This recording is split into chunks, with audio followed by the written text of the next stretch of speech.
Online tournament master Joe BigEgypt Elpayaa recently took a trip to the Bahamas to compete in the Pokerstars Caribbean Adventure, and he left with more than just a tan and a drink with a paper umbrella in it.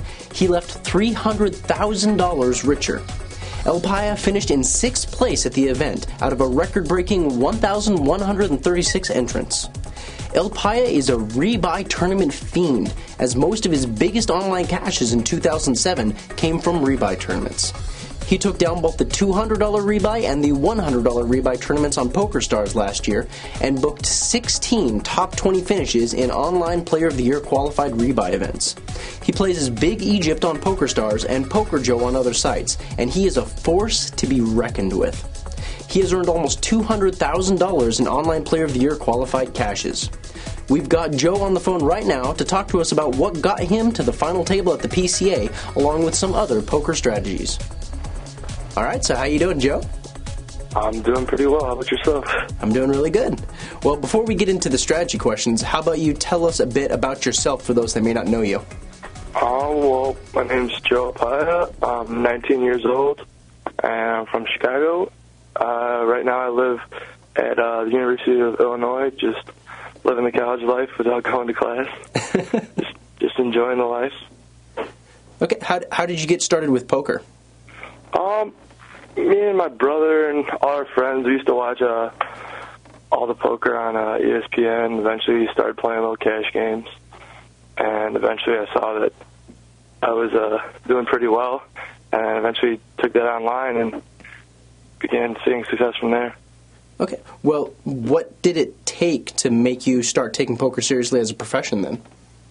Well, to be honest, I used to play on my brother's account all the time online, and I used to just lose all his money and then pay him back in cash that I'd win from the live games.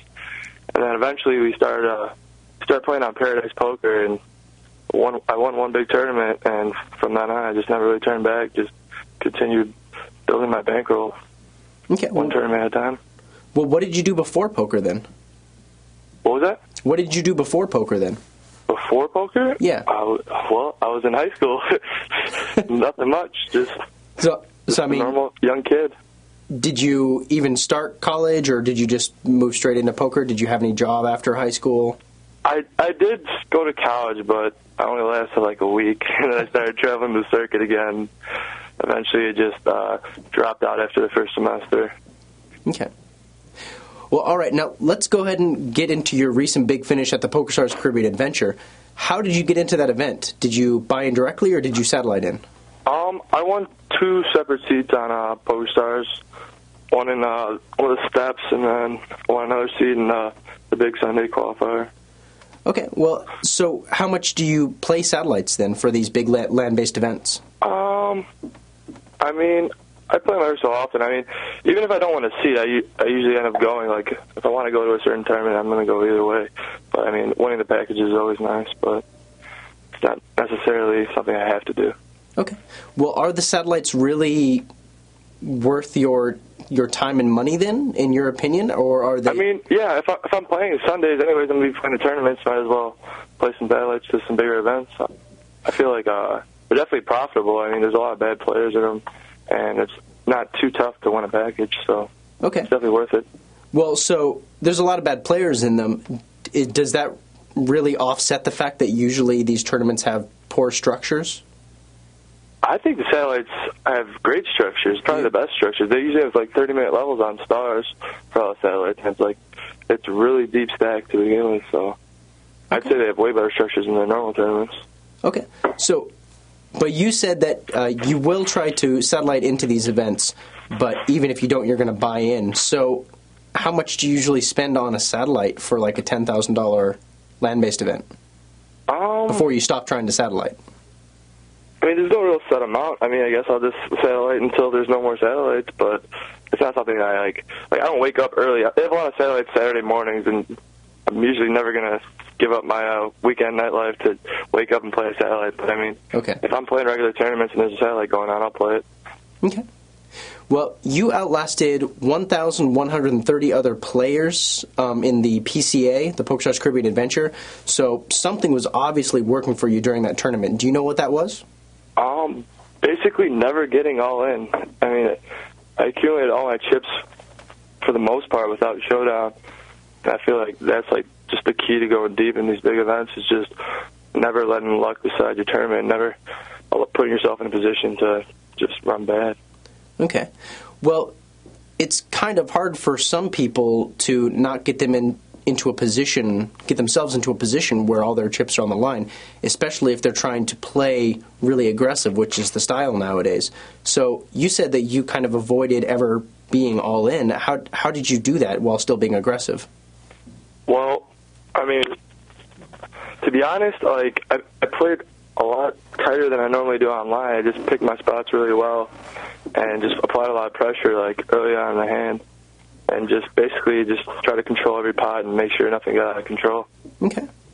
Well, this event is normally stacked with online pros who are usually pretty loose and pretty aggressive, like I said. Was that the case in this event where most of the players really loose aggressive? Yeah, I mean, to be honest, like a lot of the players from online, like if they knew who I was, it actually worked really well for me because they all think I'm some crazy kid from online. So I was just showing down the nuts every time, and just they're giving their chips away every time. But I mean, I just adjust how the table is going. I mean, if everyone's tight at the table, then I got no problem being the table captain. But at the same time, there's a bunch of crazy guys. I could just tighten up and just pick my spots really well. So that's obviously what you did. Then you saw that there was a whole bunch of loose aggressive players, and you just kind of tightened up, and that's how you would play against those kind of players? Yeah, I mean, you gotta always adjust your game to however the table's going. Okay. Well, did you really have anyone's number at the event? Like, was anyone particularly easy to read and exploit? Not exactly. I mean, on day two, I drew the toughest table, I think, of the whole tournament. And I had Negreanu one on my right. Oof. And, like, it was, like, the easiest day by far for me. I was just accumulating chips with no showdown whatsoever. Everyone at the table was just worried about what he was going to do, so it was really easy to pick spots just to, like, 3-bet him light or just call in position, take down the pot. And everyone else at the table seemed to be so worried about him that no one really paid much attention to me, so I was chipping up nicely and didn't really have to show any hands down. Well, see, now that's interesting. I mean, a lot of people, like you said, you'd probably, when you first got to the table, would have said that you'd rather not sit at the table with Negreanu, but it actually seems like it worked out to your benefit because people forgot about you. Yeah, I mean, definitely. Like, I wasn't that upset about having him at the table just because he was on my right, and I knew that if there's anywhere for him to sit at the table, that's the spot to be. Absolutely. I was more concerned about the really good online players that were to my left, to be honest, but it worked out really well for me. I was just about the last person standing at the table. Great. Well, let's go ahead and switch to online poker now. If a player is looking to go pro in multi-table online tournaments, what advice could you give them for when they take down their first decent-sized event?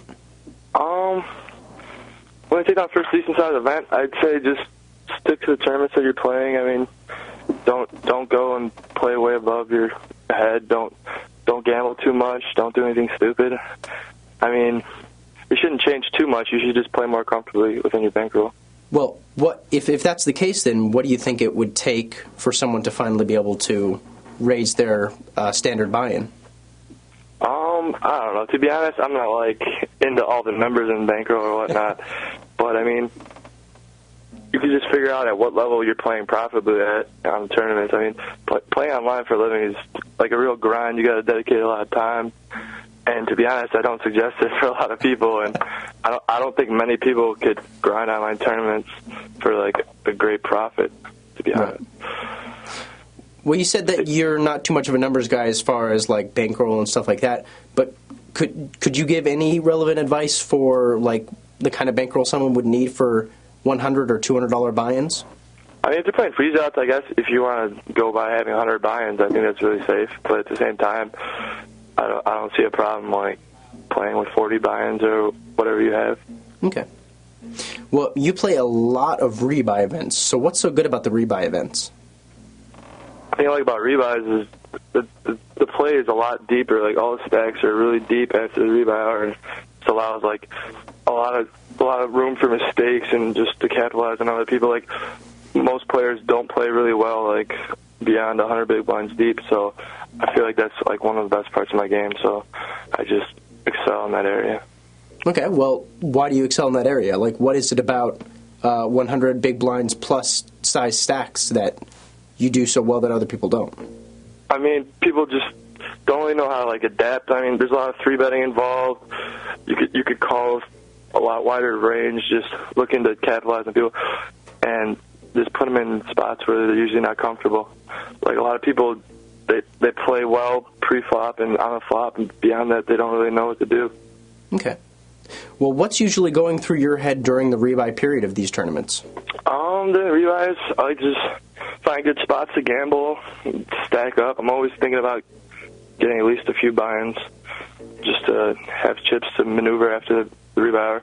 At the same time, though, I mean, I don't like go wild and just waste money because it's not really that bad, like getting in with the minimum after the break. There's still plenty of time to pick a spot and double up. Okay. Well, you said you're kind of looking for spots to gamble. What kind of spot are you looking for? Pre-flop, I mean, if a bunch of people are all in, I'll call with, like, plenty of hands. Anything that plays well against the range, just looking to stack up. And at the same time, I just raise a lot of hands pre-flop and call a lot of hands pre-flop, looking to just stack people. Okay. Well, when you say plays well against a range, is that like suited connectors, small suited connectors? Yeah, I mean, if a bunch of people are all in and they have 4 or 5 suited or whatever, I'll call. Okay. I don't mind. I don't mind gambling there. Okay. Well, regarding add-ons, what stack size is either too big to consider adding on, and what stack size is too little to be worth it? I don't think any stack size is worth not adding on. I feel like if you have 1 million chips or 2 chips, you should be adding on no matter what, because, I mean, if you're playing the tournament and you're not adding on, then that's just something you shouldn't be playing in if you're worried about how much the add-on is going to cost you. Okay. Well, you don't think that if you have, like, say, there's a starting stack of $5,000 and you have, like, 25 or 30,000, you don't think that the add-on's like a drop in the bucket in that? No, I mean, every chip counts, you know. It's just more firepower for after the break. Okay. Sounds good. The last question I got for you is, what is your strategy for the hour immediately following the end of the rebuy period? Usually you just look for the people who haven't really realized that the rebuy hour is over. Like, a lot of people are still gambling, or I usually build up like a real crazy image during the rebuy hour, and I just use that in the next hour and start showing down big hands and just accumulating chips. Okay. So it's basically exploiting people who may still have the gamble in them? Definitely, and just using the image I created during the rebuy hour and just using that to get the chips. Okay. Sounds great. That's all I have for you. I really appreciate you doing this interview with us. Yeah, no problem. And thank you guys for watching the Online Zone on Card Player TV.